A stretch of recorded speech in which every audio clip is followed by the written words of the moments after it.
Bò. Dạ.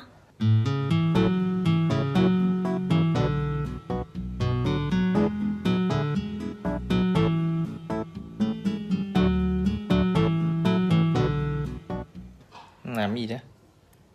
Trời ơi con, đừng có xài kim cương của chú. Trời ơi, đừng có xài kim cương, bỏ cái đó đi. Đừng rồi, bây giờ bấm cái này nè, boost đi. Nhưng mà đừng, ví dụ nó hỏi có xài kim cương thì đừng có xài, chưa? Chú đã dành bữa giờ. Rồi, mở lên. Rồi. Chú quay phim ha. Không cái coi, còn chưa cái coi. Còn chưa cái. Ồ, dễ thương quá. Để coi cái nào. Không phải luôn. Chơi lẹ đi.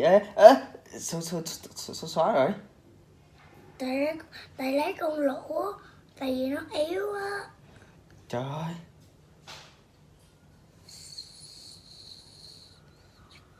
Từ từ có thôi, đừng có bỏ. Giờ ra ngoài chơi màn nó đi, là chú đi diễn kịch nè.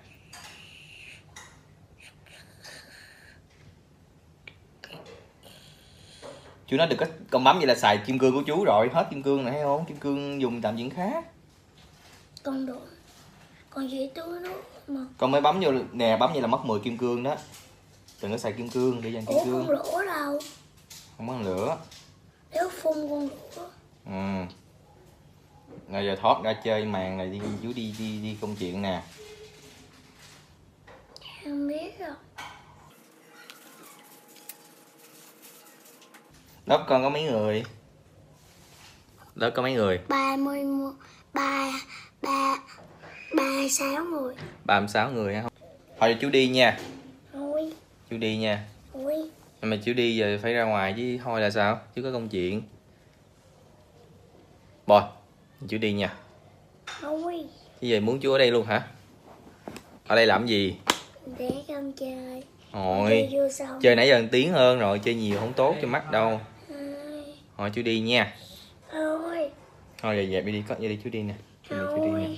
Thôi mà chú. Chú hơi đi rồi. Thôi giờ chào, hôn chú cái đi. Hôn chú đi.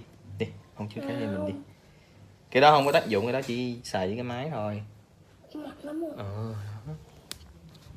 Không muốn ai. Ủa? Sao cha? Sao che mặt chú lại rồi? Cái gì? Con cười thấy ghê quá. Ba. Lấp tay. Thôi nha, chú đi á. Hôn chú cái. Hôn cái chú đi nè.